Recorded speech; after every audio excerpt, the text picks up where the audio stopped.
Success in life is based on taking risk.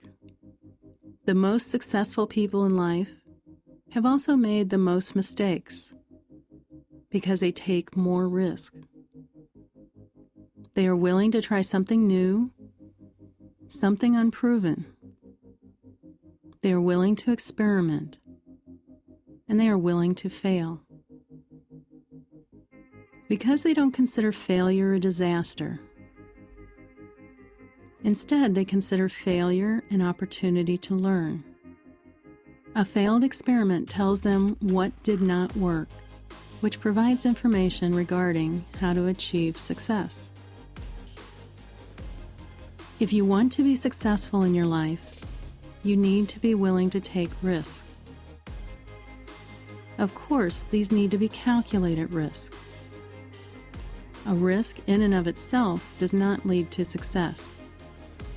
In fact, without evaluating the potential of the risk may be more likely to have negative outcomes, which is why many people avoid risk. They don't understand that successful risk-taking involves calculation and planning. You need to determine whether the risk has the potential to achieve what you want. You need to assess the cost of the risk and the consequences of the risk if it fails, and determine if it is worthwhile for you. Everyone has a different gauge for this. You don't have to assess risk in the same way someone else does, because the outcome is something you have to live with. Just because someone else is okay with risking their fortune, or even their life, does not mean that you have to do the same. You need to assess what outcome you are okay with. Risk does not need to be a major undertaking. It can be just stepping outside of your comfort zone. It can be trying something different, something you've always wanted to try, but didn't for fear of the outcome. It is the willingness to desire something and pursue it. In fact, the fear of taking any risk, of trying anything different, often shuts down desire. A person comes to believe that they really don't want anything because they have learned they can't have it. So why even bother thinking about it?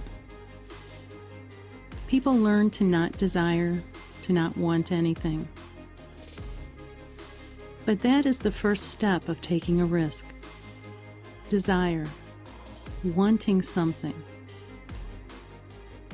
For some people, desire itself has become a risk, the risk of disappointment. However, it is important to see desire as an opportunity and worth the risk of disappointment. You may or may not be able to have what you want. But by wanting it, by dreaming about it, by imagining the possibilities, you can take the first steps towards it.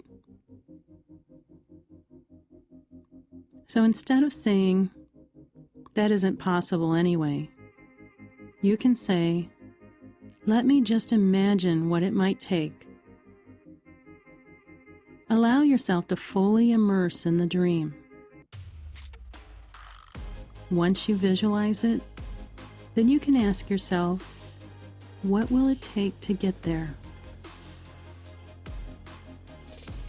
At this point, you might not have all the information you need, so you might need to obtain information.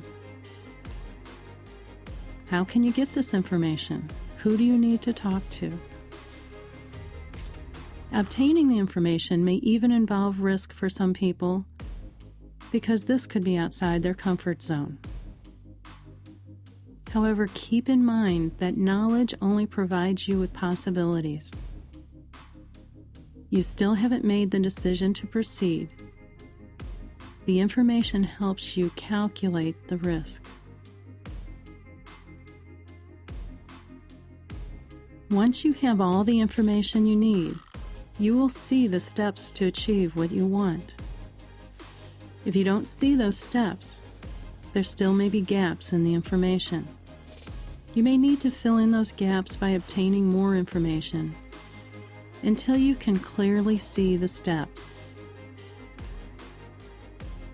When you do have the steps, don't automatically dismiss your ability because some of the later steps may seem beyond what you are capable. Instead, look at the first steps. Ask yourself, can I do this first step? And ask yourself, if I follow the plan, will it prepare me to do the things I can't do right now? If the answer is no, it may be that you need additional information and other steps to your plan. You want to develop the plan until you can say, all I need to concern myself with is the step I need to take today. Each step will prepare me for the next step. About now, you might be thinking, where is the risk? This seems to be all about planning. Which is the point I am making. By developing a detailed, well-informed, doable plan, you are minimizing risk. That is what is meant by calculated risk. This doesn't mean that there won't be any mistakes or failures along the way, but it improves the chances for success.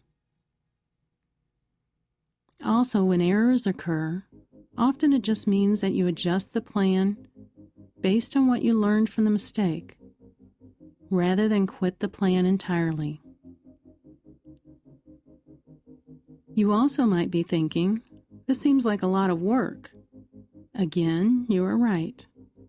The romanticized version of success being due to luck is inaccurate. The belief that success is due to being in the right place at the right time is not true. Success comes from making sure you are in the right place at the right time. It comes from making your own luck by being prepared. If you want to be successful, you want to create the belief that you can be successful. The best way to do this is to create a plan for your success. The more detailed the plan, the more doable it becomes. The plan allows you to be able to say to yourself, I can do that. From there, it just means taking the next step in your plan.